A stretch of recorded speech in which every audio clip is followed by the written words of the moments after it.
According to the cloud. Here we go. Okay, so no more state secrets. So we're going to talk today about the different kinds of tensions that we face in organizational life and ways that we can work with those tensions that acknowledge the fact that they're not always problems that we can just solve and walk away from. And so in kind of that vein, I already introduced myself a bit, but I'm happy to say this again.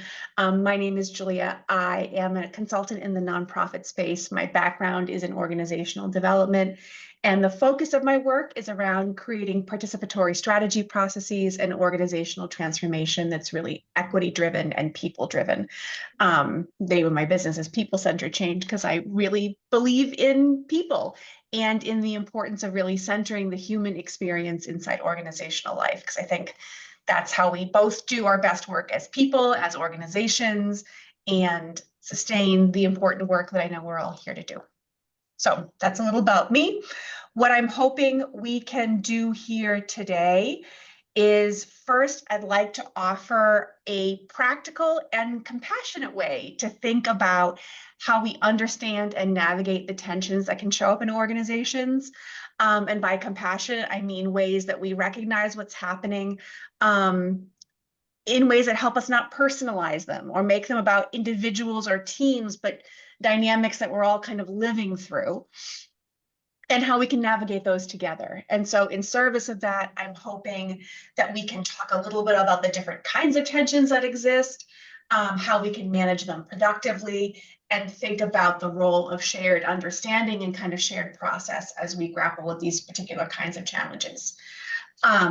With all that in mind, sorry, I didn't click go, so you didn't see any of those things as I said them. So with that in mind, I'm hoping that as much as possible, this feels less like me talking at you and more like a conversation. Those of you who have worked with me know that, so please feel free to jump in, ask questions, provide feedback, bring in ideas. You all live with these things every day, just like I do, and so I know that there's a lot that you'll be able to share that will be of value to your new colleagues on the call. So that's what we're here to do today. Any questions from anybody before we jump in? Make sense? Seem like a good way to spend the next 90-ish minutes? Okay, cool. So with that said, I thought it would be nice for us to get a little bit warmed up by talking a little bit about the tensions that we experience. And so we all experience, and if you don't, I think that's worthy of talking about too. So definitely let us know. We'll write a case study about you. But we all experience these either or tensions in organizational life where we feel like we're being pulled in two opposing directions, where making the choice that's over here or the choice that's over there doesn't feel like quite the right thing. And yet we feel like we need to resolve that feeling of being pulled one way or the other. And so what I'd like to invite you to do is I'm just going to quickly send you to breakouts. You're going to be in breakouts for just about 5 minutes. So again, just a chance to chat a little bit. I'd like to invite you to talk a little bit about an example that's maybe in your organization now or that you've experienced in the past where you feel like you've grappled with one of these either or tensions. So you're going to be either in pairs or groups of 3. I'm going to open the room in a second. You're going to be in those rooms for 5 minutes. Then we'll come back and chat a little bit before we dive into some content. Let me just rearrange things a little bit because I think we've got one person who, oh no, he logged out. So then we're not going to have someone hanging out in a group who's not participating. Okay, cool. So I'm opening the rooms. Have a good conversation. I'll see you back here in 5 minutes. And just turn the recording back on. All right, welcome back, everybody. Would love to hear what you chatted about. Is there anyone who's willing to share a bit about an example that maybe you offered of a tension that you've lived with or are living with right now that feels relevant to our conversation today? Or maybe it's hard to pick just one. I can share one. Thanks, Jerry. Go ahead. Yeah, we mentioned the tension between mission versus money. So Yes. we have a charter, vision, a target group, but there's this grant over here that's really juicy. And if we just, Uh-huh. you know, changed our colors a little bit, we could supply for Just that grant. Yeah. just a little bit, just this once, really. Yeah. Yeah. Yeah, that definitely sounds familiar. Thanks. Yeah. That feels like a big one and a classic one. Yeah. What else did folks chat about? We chatted about quite a few things. Yeah, tensions with where to spend our time when there's too much to do. Mhm. Tensions with. So I manage an environmental health research center, so it's not a nonprofit. We get a lot of federal funding. Environmental health spans a lot of things, including like this field of research called environmental justice, and figuring out how we still do that work while being able to maintain our funding, which may or may not get yanked at any moment. Yeah, that feels, I mean, in part, that is the exact tension that for me made this conversation feel so timely, because I know so many organizations are trying to figure out, like, how do we find balance between not losing funding and cutting the legs out under the work we do, while at the same time not completely collapsing under the weight of federal nonsense. And there's no easy answer to that question, but it feels like one we're all struggling with. So thanks, Sarah. Anything else that came up in your chats that you found interesting or surprising or maybe validating that you want to share before we dive into some slides? Well, I don't know if it's interesting, surprising, or validating, but along the lines of, that sort of social impact, financial impact grid. For us, opening up our theater building after a major renovation that now has multiple spaces for use for a variety of both private and public events, and having a business model now that involves more rentals as well as things that we present, artistic product that we present. And sort of the balance for us is finding the right balance of things that might do more to pay the bills, which we need, especially after being closed for 2 years, versus the social impact, the more meaningful community engagement and partnerships type that is very much part of our strategic plan. So it's an interesting time for us too. Yeah. Thanks, Lisa. I think I'm maybe having that conversation with Nicole and Blair later today. So, or at least, one There of you the go. many threads of it. One of the many threads, right? Well, thank you all for sharing. I hope that felt like a nice way to kind of plug into the content a little bit and maybe meet somebody new. So I want to talk a little bit about what at least I mean when I talk about tensions and some of the ways that I think that they show up in. I'm going to focus on nonprofit life because that's the space that I know, but I suspect that this is going to be relevant to human life. But maybe the examples are more nonprofit flavored. So I wanted to start with making a distinction between problems and tensions. And part of why that feels important to me is I think one of the reasons why we get so tangled up in tensions is that we try to solve them like problems, and I don't think they are. And again, this is just sort of the way I'm using this language here. So none of this is scientific, but hopefully you'll come along for the ride. So at least I would define a problem as something that has a clear root cause and a known or knowable answer, something that can be solved with the right solution. So like in my mind, a leaky faucet is a problem, right? There's a clear root cause. You've got maybe old pipes and the threading is whatever. I'm not a plumber. I don't know these things. But if there is a correct solution that if you put in place, you solve it either permanently or at least for some period of time until the pipes need to be replaced again.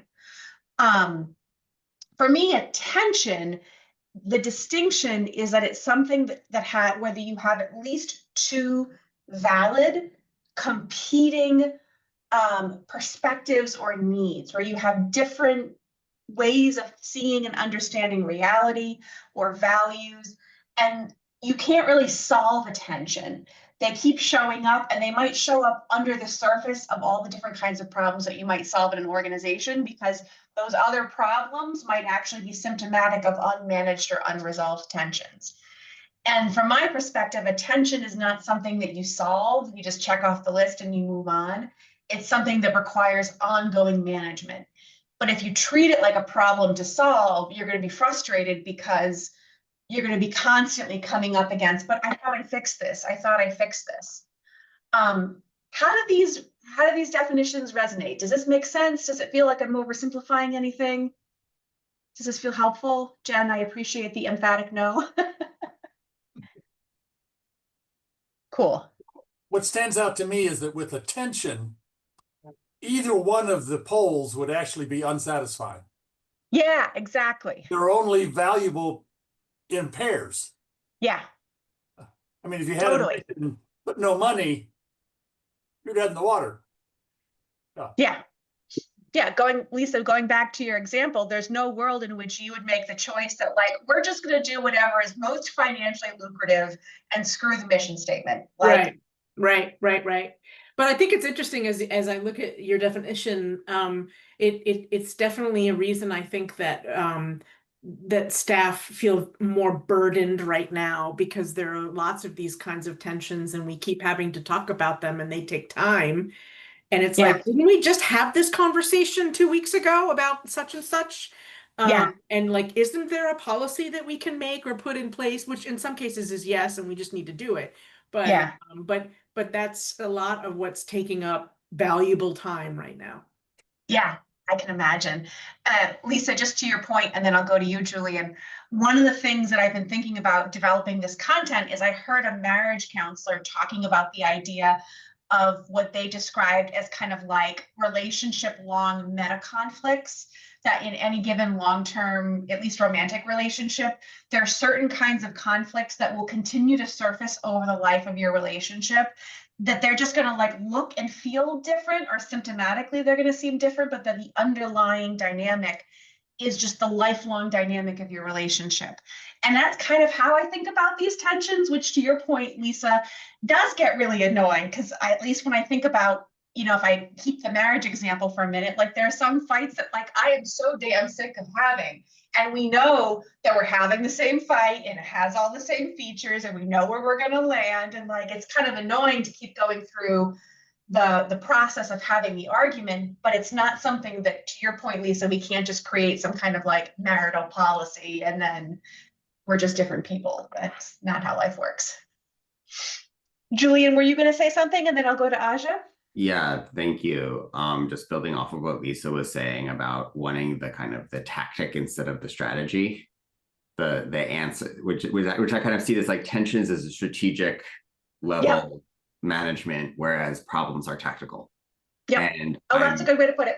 I'm working with, I just got off a call doing this work, and it's like, I wish your webinar had been earlier this morning, because this would have been really helpful.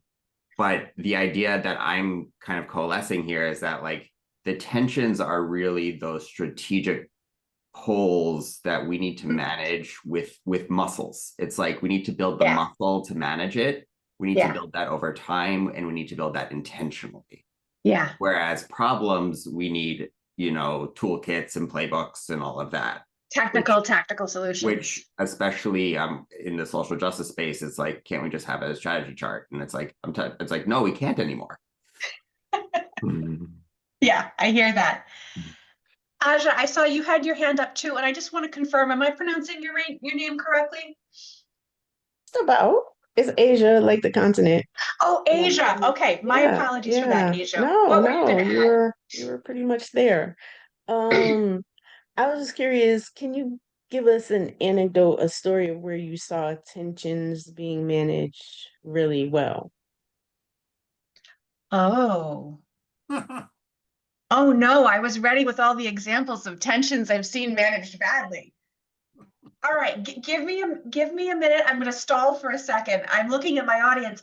Do any of you have examples of tensions you feel like you've seen managed well in your organizations that you want to offer up while I think fast? It's not my organization, but it'll be a non-example if it would help. It's my go-to.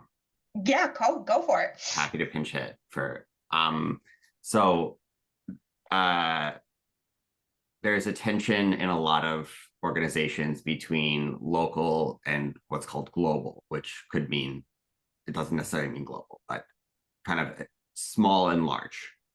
And the way I see this managed is in a potato chip.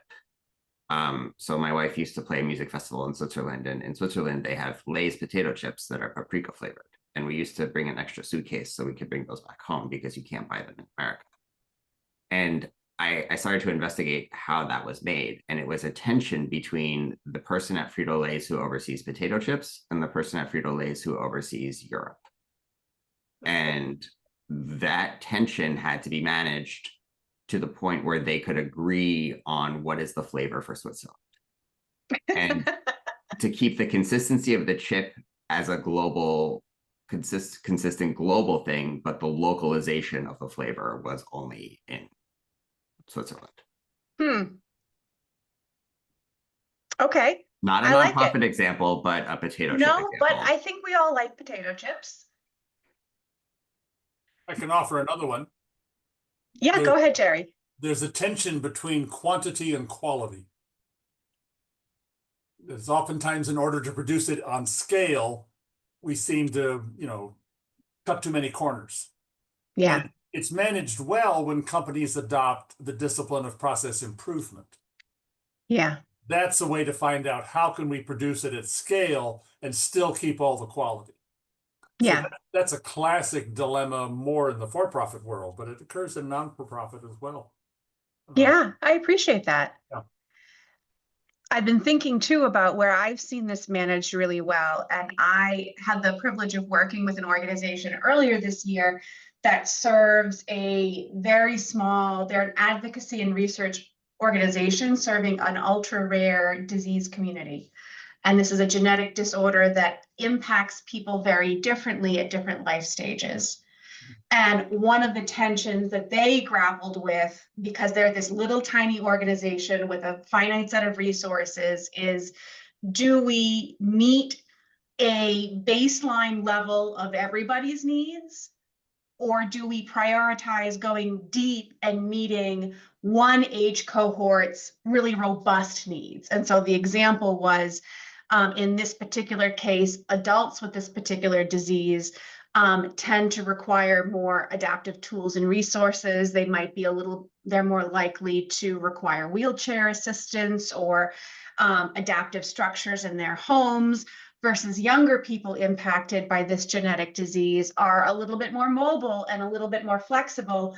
But their needs are really around, how do I navigate the outside world in a way that's preparing me for a slightly less mobile life later on? And so the organization could go deep into one of those two areas, but not both, because they just had a little tiny staff and a little tiny budget. And so in this case, Asia, your question was like, how do they manage it well? It was really a question of constantly asking, and this is really the thing we're going to get into in today's content, constantly asking their community, like, how are we doing? Are we meeting enough of everybody's needs that we as an organization are still valuable to you? Recognizing that we can't really go really deep into, helping you navigate your first purchase of a wheelchair and installing an in-home elevator, but we can connect you with people who do have those resources. And so there's a lot of communication between the organization and the community they serve to make sure that they were finding that balance in a way that helps them be effective. So that's an example I lived through. Jim, go ahead with yours, and then I'm going to dive into some examples of types of tensions. And also, hello to folks who have joined. Jackie and Eve, we are really glad to have you here. We are recording this interview, this whatever it is, webinar, so you'll be able to catch up on what you missed. Go ahead, Jim. Thanks. So I just wanted to follow up on what Jerry said, is I think that was really good. And as it relates to a nonprofit, where I work, I'm relatively new, and one of the reasons that I was hired was because of some growth, quite a lot of growth, and quality control, as Jerry mentioned, I see as kind of the admin side of a nonprofit versus the economic side of a nonprofit.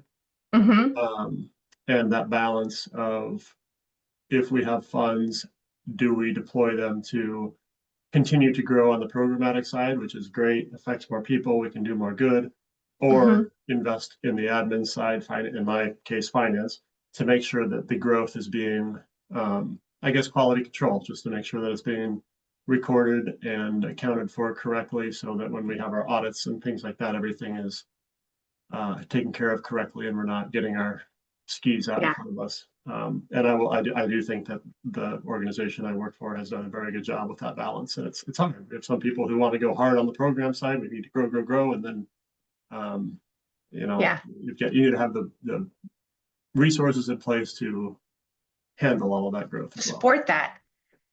And Jim, that is like the most perfect segue into what I wanted to talk about next. So we will pretend that I did not pay you to say that. Thank you very much. The check is in the mail. I like to think that I'm funny, and so I make jokes in these things, and it is really excellent for my self-esteem if someone just pretends to laugh. Excellent. Lisa, you're the best. You're my favorite. Okay. So I want to talk about at least what I see as what the common sources of these kinds of tensions are. And Jim, I think you just named the one that I find the most fascinating, and that's what I call structural tension. And so for me, a structural tension is a tension that is rooted in how an organization is designed, the mandate, and specifically the mandates of individuals and teams. So when I think about this, I want, and apologies to any of the finance people in the room, I know I've gotten at least one of them, but how many of us have been in an organization where there's this narrative that like, oh, the finance people are always holding us back, they're no fun, they don't let us do anything exciting. I can't be the only one, right? Okay, there we go. The flip side is I can imagine the finance people saying these programs people are always pushing our buttons and they want to do all these new things. And so we've got this structural tension. And the reason I think the tension conversation is so important, and this is a good example of it, is we often offload the causes for tensions onto people or teams. Oh, in this example, oh, our CFO is just a stick in the mud.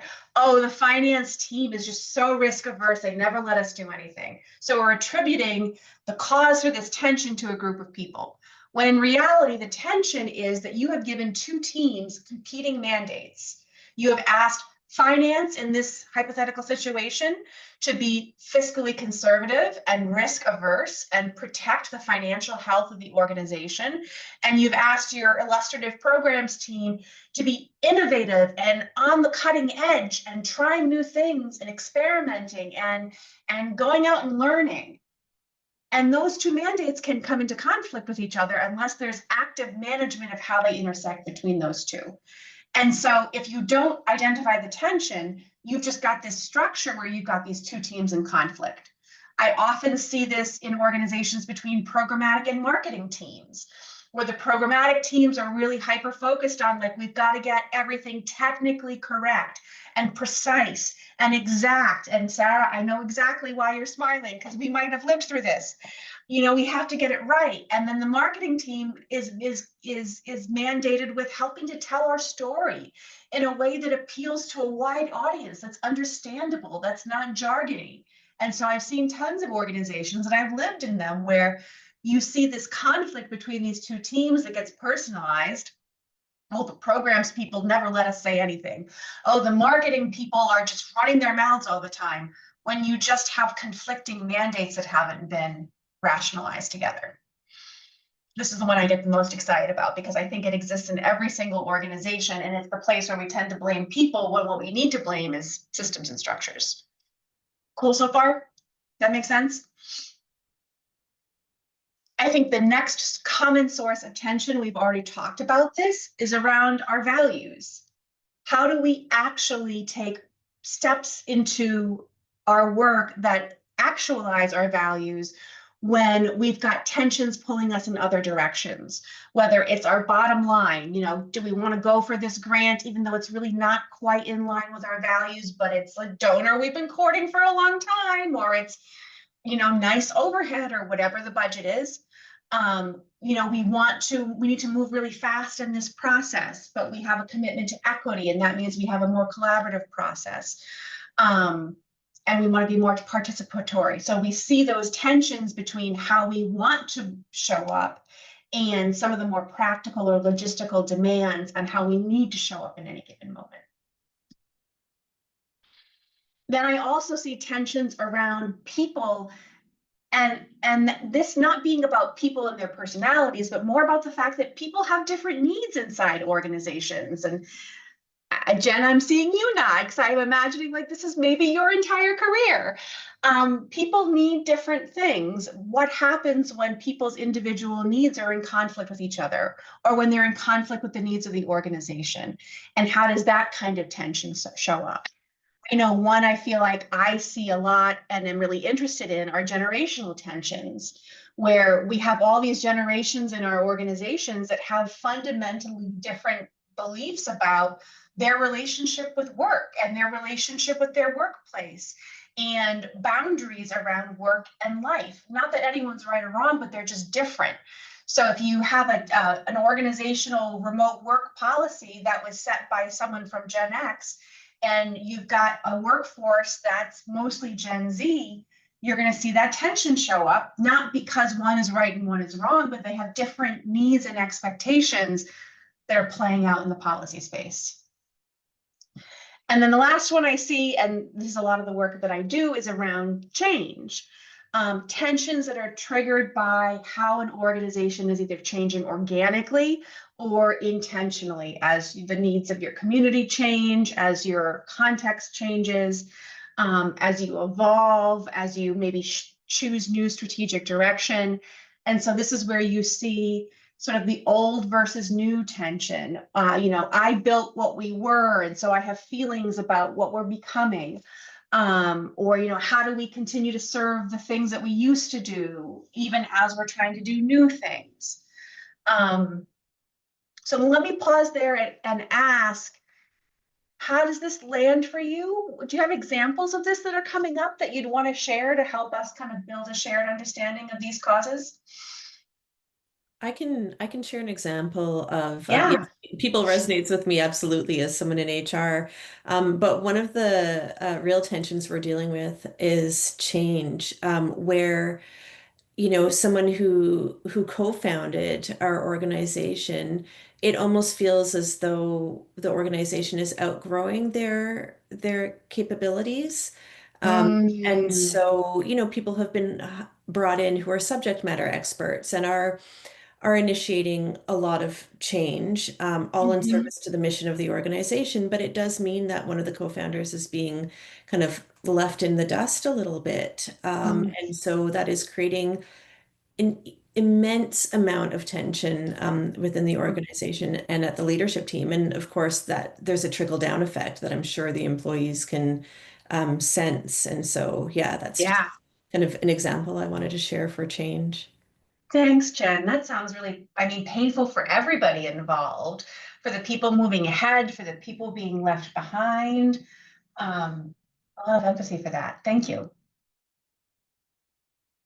Other examples maybe that you've seen that feel like they resonate with one of these categories: structure, values, people? And obviously these are not a monolith. I think they can overlap a lot too. Yeah, I was going to say, I think it gets harder when they do overlap. Going back to my tension that I shared earlier, there's a lot of external stuff coming from the federal government that's forcing some change. And it's really bringing up a question of values that those of us in environmental health generally got into this field because we all share certain values. But it turns out that if your back is against a wall, some people have different ideas of where it's appropriate to compromise. And that really then brings this people issue into it that, people start having thoughts about each other that, before hadn't come up. So it gets really hairy, I think, when you have a number of these in play at once. Totally. And now it's such another good example of where some of these tensions can get personalized, where I can imagine it, and I don't want to put words in your mouth because I'm not in your organization, but I could imagine people having feelings about, oh, well, you're willing to compromise on our values and I'm not, when it's just we're all responding to the experience of being in that tension in different ways. And if you haven't had conversation about how we want to manage that tension, which is what we're going to talk about next, then yeah, you're just kind of looking at each other like, are you a sellout? I don't know. Are you a sellout? Any other examples that are sitting with folks before we talk a little bit about what we do with this mess? I have one that we've been avoiding dealing with head on, probably mostly because of time, but there's a an underlying conversation around the use of AI in my organization that sort of is both values and people related. Yep. And it's not really come to a head yet because we are way behind the 8 ball in all things AI, but there are certain things that we're going to need to do for efficiency, and other reasons that are helpful to the business that are going to make some people uncomfortable because it even involves AI, and they're Yeah. concerned about the effect on the environment and climate and all of that stuff. Yep. And so, as I said, we haven't really had to deal with it yet, but it's going to come up, and it's a generational thing too. Younger people Yeah. are much more knowledgeable about this stuff than those of us who have been around a little bit. And they have very strong feelings. So it's Yeah. interesting. A lot of dimensions to that, and also the change piece too, in terms of like new technology requires new skills and new abilities. How's that going to affect my job? Am I going to get left behind? That's a messy one that I Oh, also have a lot of That was feelings a about. trifecta then I hit. So we've already kind of touched on this, but I wanted to give some examples of what, like symptomatically, what can it look like when you're in the midst of one of these organizational tensions? So you might find that there is persistent or entrenched conflict between individuals or teams with different mandates, where for some reason it just like you can't figure it out, you can't solve it. Everybody at the table is a reasonable human being, and somehow we still can't figure this thing out. So the persistent entrenched conflict, what I talked about earlier, these meta conflicts. So you might have like a problem today or a problem tomorrow that when you really dig into it, you're like, oh, it's about this thing again. So it's the thing that kind of sits under the surface of day-to-day problems that you're facing. I've also seen this show up in a real factionalized way. So if you're starting to see factions form in organizations, whether it's, this group is supportive of return to office and this group isn't, to give a generational example, or this group is sort of pro change and this group is the resistors. I have a lot of feelings about that word. But you tend to see these groupings show up. And the reason that happens is, again, going back to how we defined tensions, you have two poles that are both valid choices. And so it's reasonable that you're going to have people in your organization that both see that as the valid choice and can't understand why this group over here doesn't see that as a valid choice. And that's where you have these teams or factions form, which if you've lived in an organization where this happens, can be really damaging and unhealthy and terrible in all kinds of ways.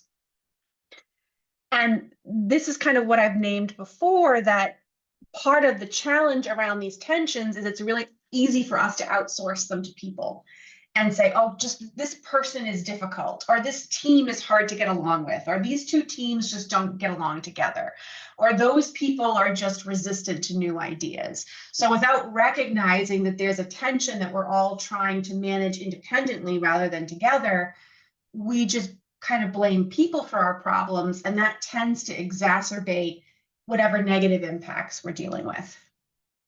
These are the things I've seen. I'm wondering if there are other things maybe you've seen when you're an organization that you've been part of is in the midst of like one of these either or kinds of battles.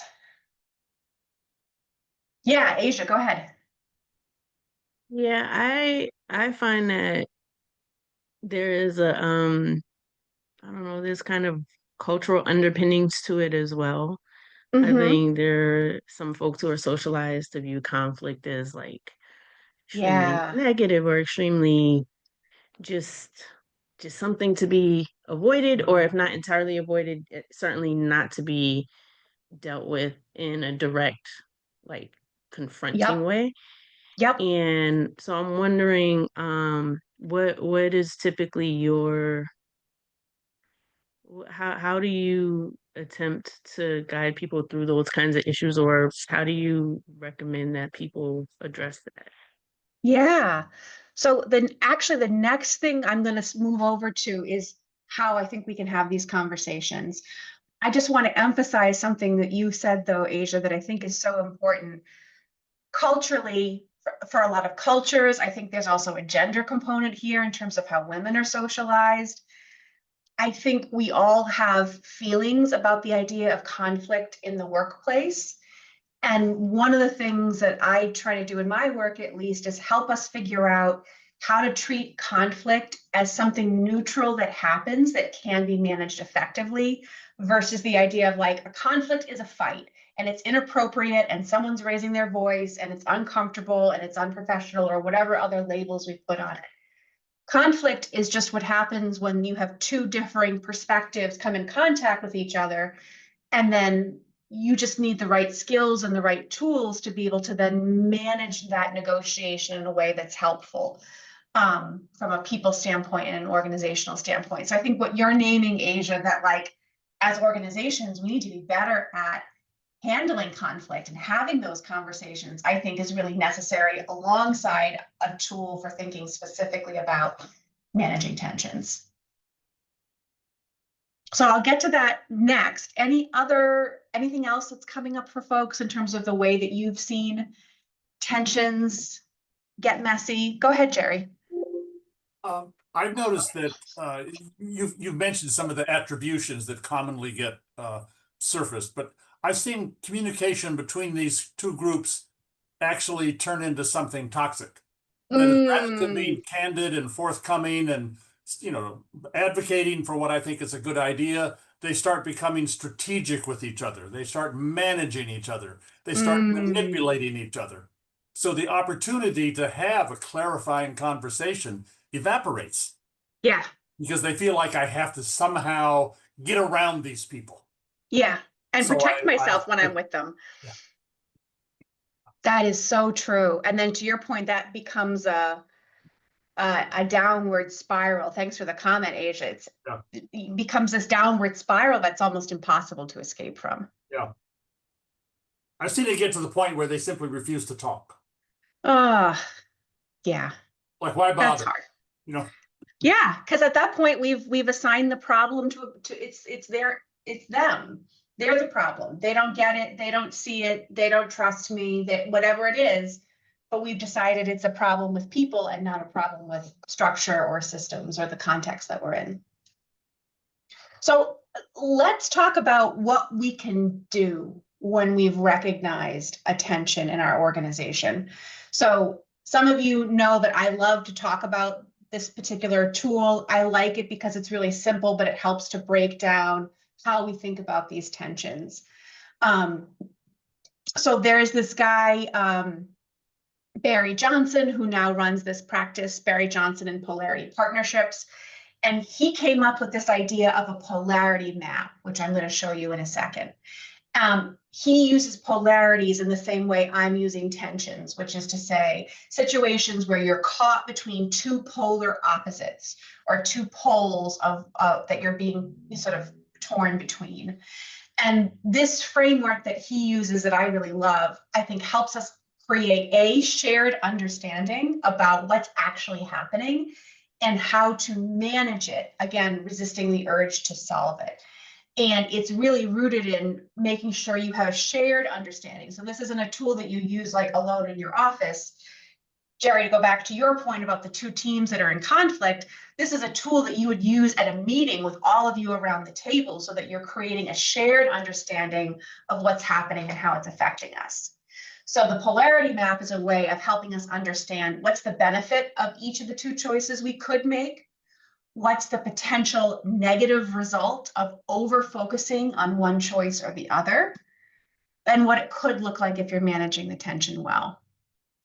So what I'm going to do is I'm going to walk us through the framework and a couple examples.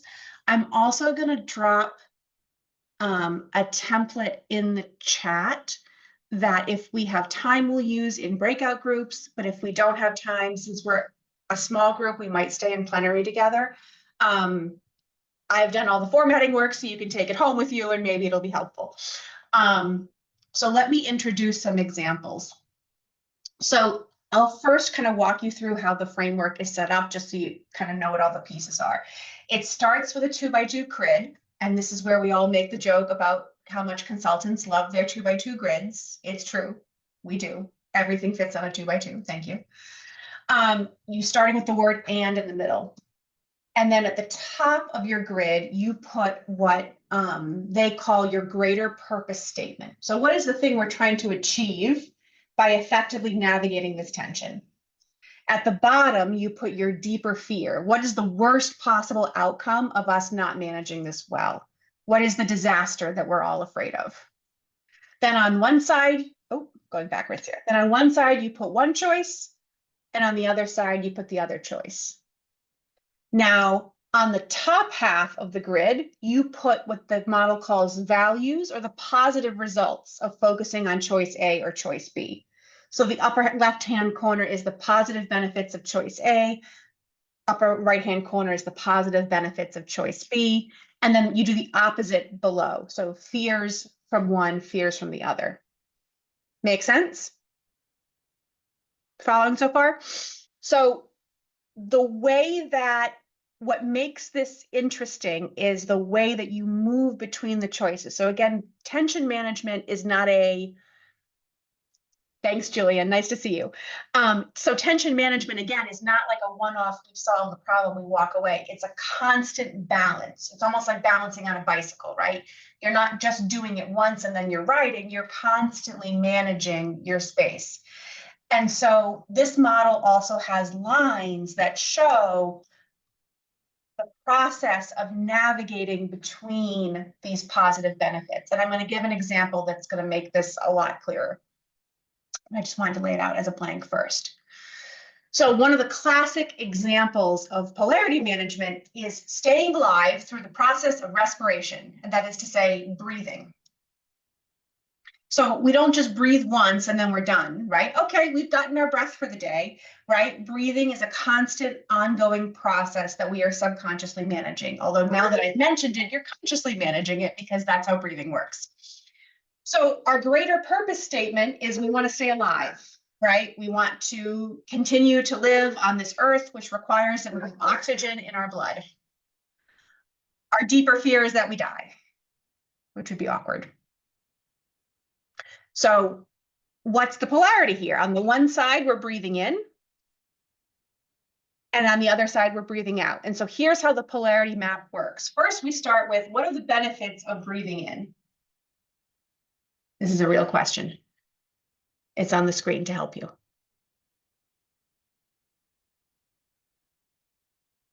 We breathe in. Oxygen flows into our bloodstream, it goes into our brain, it goes into all of our limbs, it goes into our muscles, we feel amazing, right?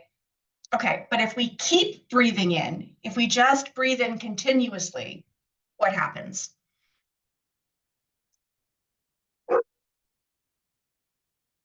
I know, this is not a medical conference, but I have faith.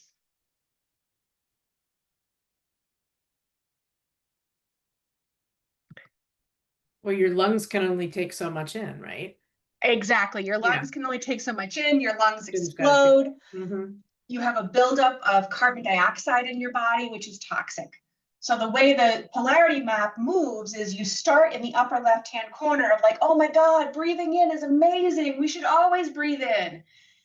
Then you start to realize the negative effects of breathing in all the time. Oh no, I'm dying. My lungs can't take it anymore. Obviously, this happens very quickly. My lungs can't take it anymore, and my body is filled up with carbon dioxide. So now we make the swing to the other side. Okay, let's breathe out. That feels amazing.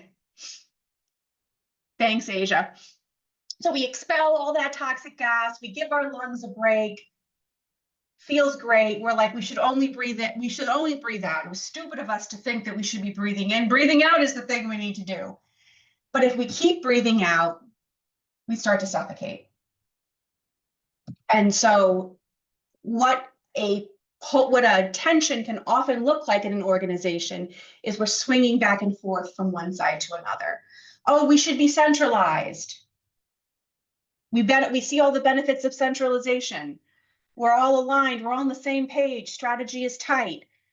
But then we start to see the decision-making slows down. We're getting bottlenecks where people aren't feeling like they have agency in their roles. Okay, so now that means we must need to decentralize. That must be the answer. So let's decentralize. This is amazing. Everybody has the power to do everything they want. Things are moving so much faster. But then we drop down to the bottom left corner because did we just hear that one of our country offices has their own logo that they've thrown out, the central logo, and they've made up their own? Are they writing their own proposals? Are they pursuing, oh no, that's terrible. We've got to go back to being centralized. So that's how the polarity map works. The breathing example shows us that we can't do either or. It's about staying in the middle. And the way the graphic is laid out is intended to show us that the goal of this is to maximize what's at the top, maximize those values while mitigating the impact of the negative results. So when we're breathing, we want to breathe in such a way that we're not letting the carbon dioxide build up in our bodies and we're not starting to suffocate, but that we're maintaining that balance of getting the oxygen and expelling toxic gas. Go ahead, Jerry. I'm just noticing that in the case of breathing, alternating is a good rhythm. Yep. But in the case of centralization, decentralization, I wouldn't recommend alternating that. is chaotic.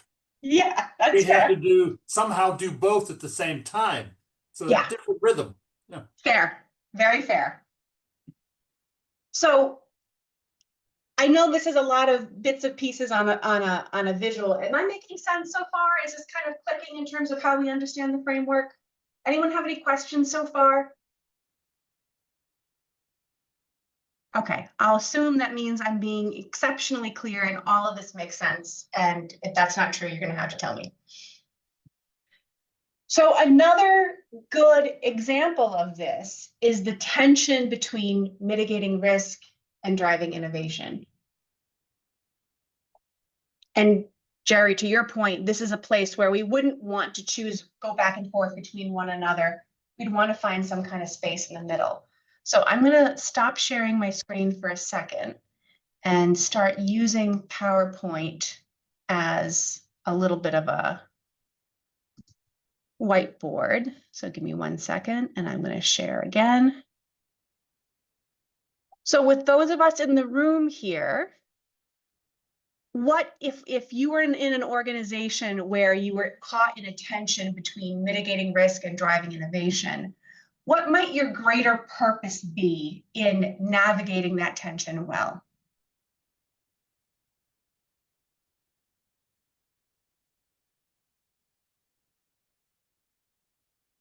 How about graceful improvement? Graceful improvement. Okay, I like that. We want to What improve might- and evolve, but we don't want to get crazy and chaotic. Yeah.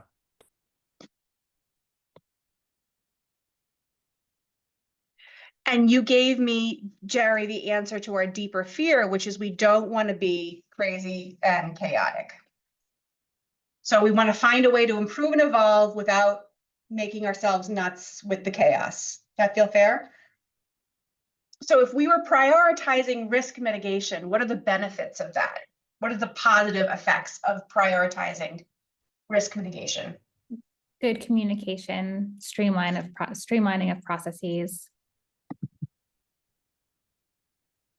Yep, great. You don't get into any kind of regulatory or compliance trouble. So you are on the side of the law. Excellent, yes. What are some of the other benefits to risk mitigation?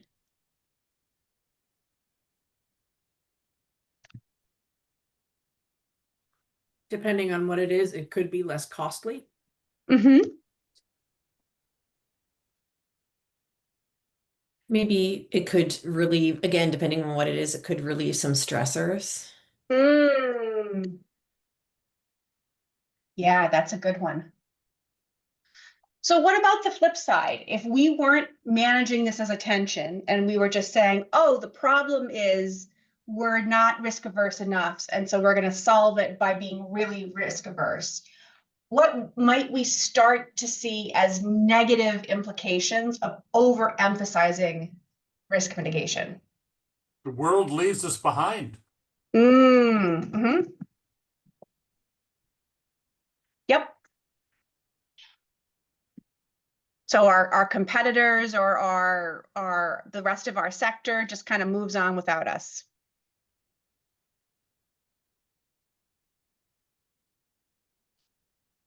What else? Missed opportunities. Mm-hmm.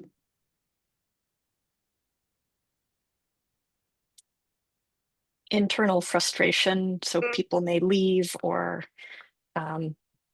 be less motivated. Yep. I came here to be creative and innovative. What's going on, man? So in this theoretical organization, we've over-focused on risk mitigation. All these terrible things have happened. And so now we're like, okay, friends, it is time to be the innovators, to reclaim our place in the market. What might be some of the benefits or the values we realize from driving innovation? Reach new audiences or deepen relationship with current audiences. Mm-hmm.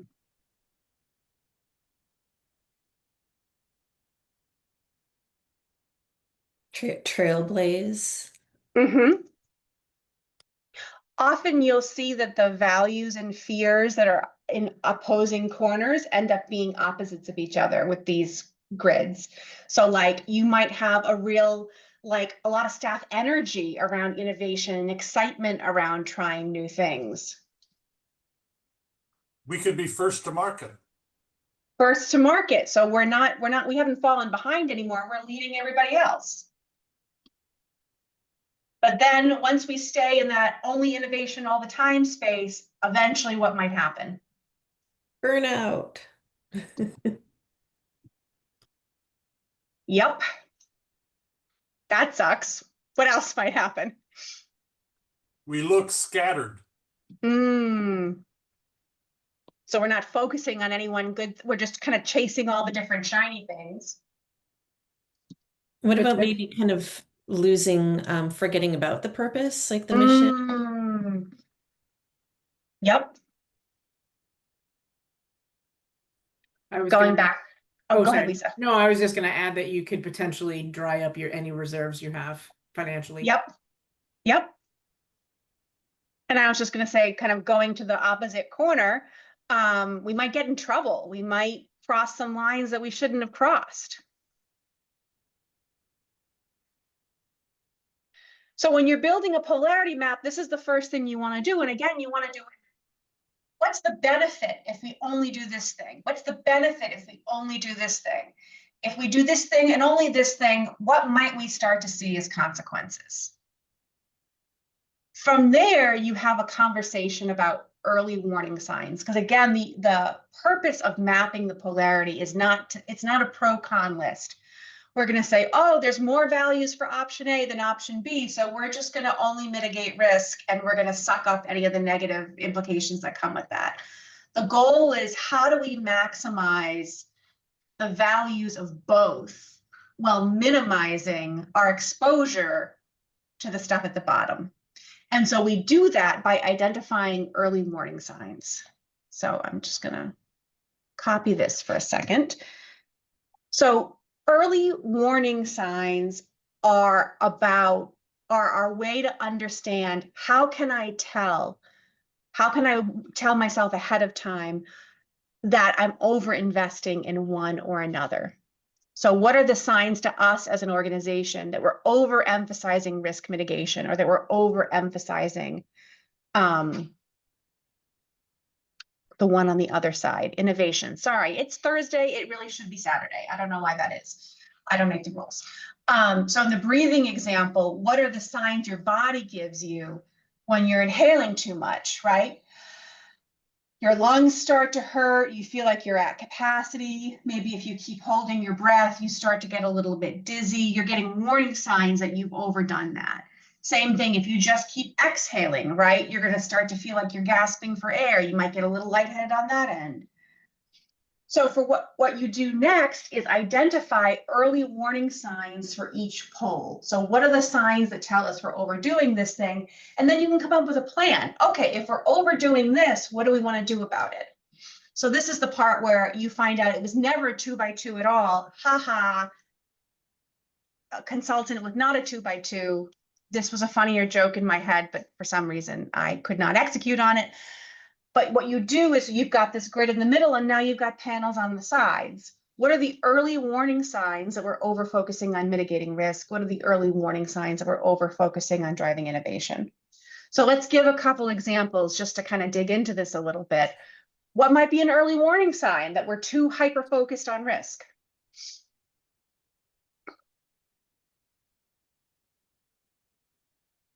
And you might start to hear people grumbling like, oh, we can't do that because, you know, whatever policy, people complaining about internal policies. Oh, the internal risk police are going to get us. No ideas there. Yep. What else? What might be another sign that we're over focusing on risk management? Could it be maybe that we see someone else kind of in the market doing something we didn't, or we thought about and decided not to? I don't know how to word that. I'm sure you'll figure that out. Yep. So we had the idea, but we were kind of like wishy-washy about it, and now someone else has gotten ahead of us. Complacency. Thanks, Jim. Okay, so these might be signs that, hey, we're starting to push too far in risk mitigation. We need to open up more space in the system for innovation. Flip side, same thing. What might be some signs that we're over focused on innovation and we're not paying enough attention to risk mitigation? We incur costs we can't cover. Yep. So we're looking at the budget and realizing, oh, we're spending faster than we thought we would.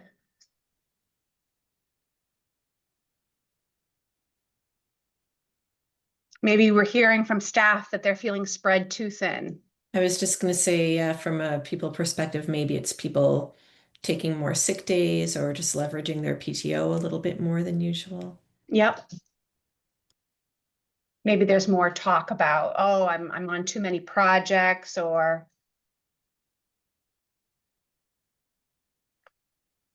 so once you've done this, the next step is you then have a conversation.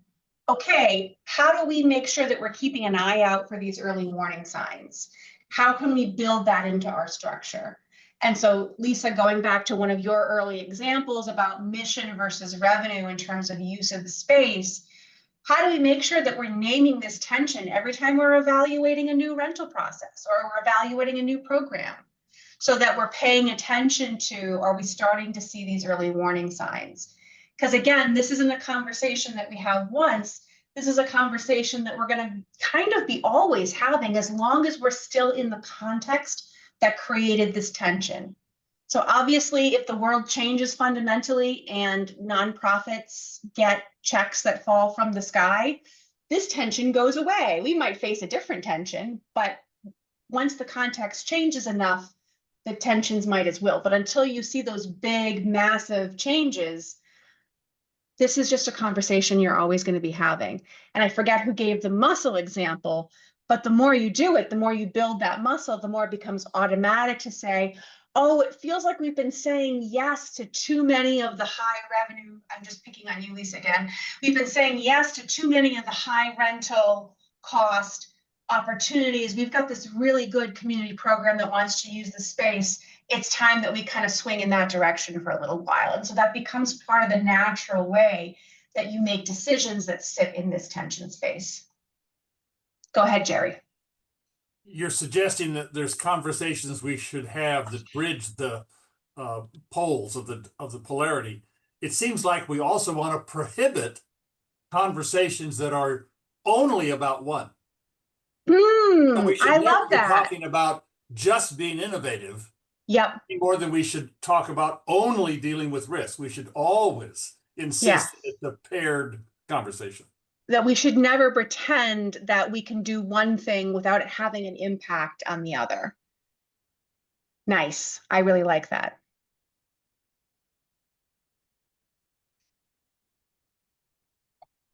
Where are folks at? How's this striking you? Is this making sense? Because I know it's a lot of moving parts on a screen, but I'm also curious if it feels like it's clicking for you. I'd love to give you some time in groups to kind of play with this a little bit before we close out, but any immediate reactions, questions, points of confusion, maybe insights?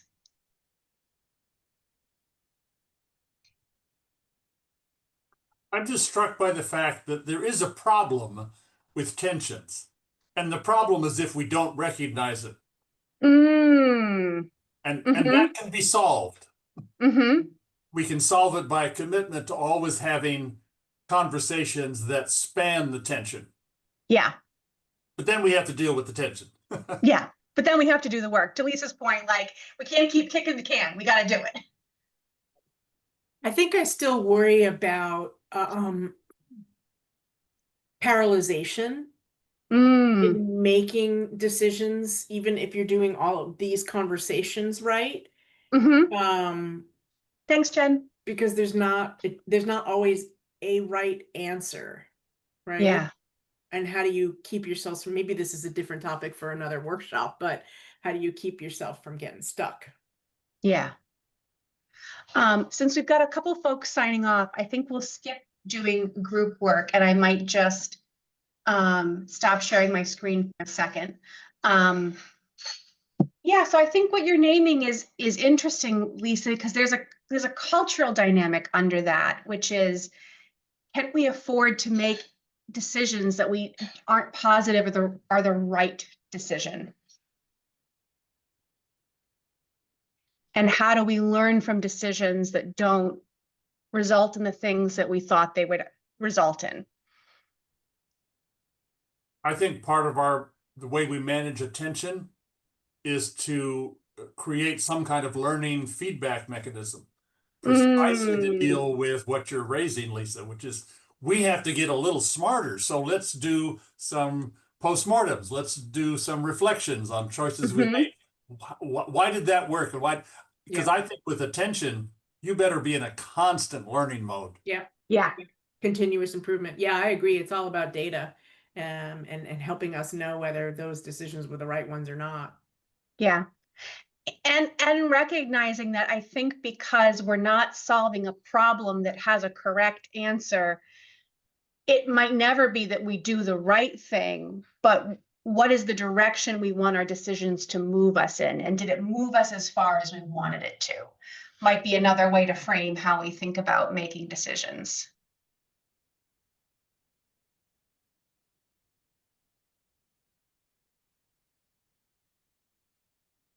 So we've got a few minutes left before we close.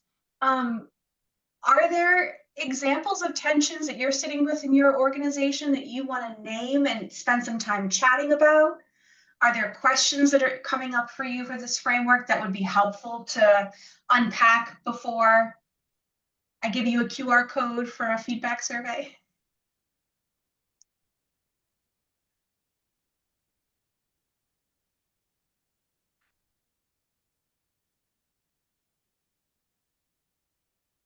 I don't know if I have anything specific to discuss, but this has been a really helpful way to think about things and Nice. get out of the mindset that like there's a solution to this problem that we didn't even expect to be facing, but just like something to deal with and discuss and find a way forward. Totally. And for me, that's part of why this idea is so interesting, because I think if we get ourselves stuck in the trap of this is a thing that we can solve, then we're just going to get more and more frustrated when we can't solve it. And we're frustrated ourselves, we're frustrated with our team. Why isn't this working? When like it's just never going to work. And and how painful it is to be caught when you're trying to solve a problem in the wrong way. So I think having another way to think about it that doesn't give you the either or choices, I find helpful. Yeah, Eve, go ahead. Oh, you're muted, Eve. Oh, thank you. Yeah. I came a little late to the meeting, but this has been really interesting. We're sitting in the middle of high tension right now at my organization because of significant staffing shortages. And there's a residential component and there's a day program component.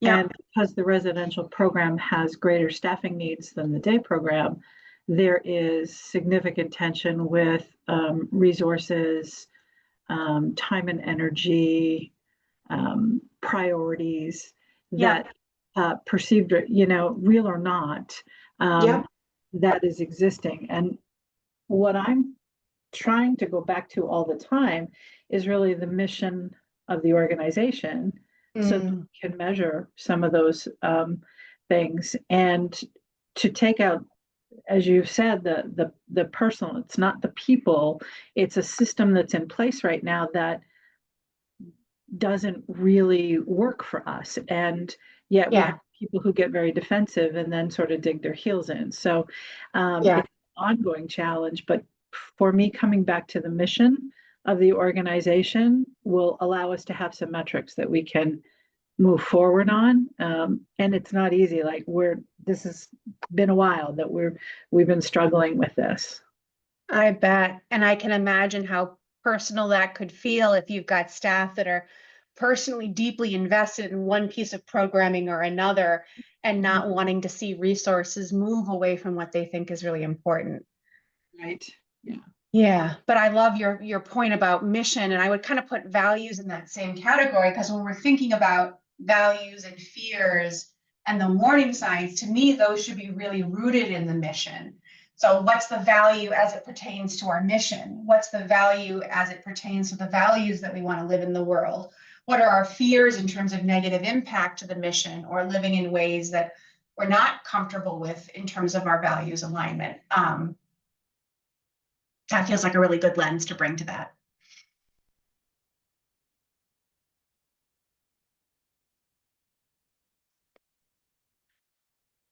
So just a couple quick things to close us out.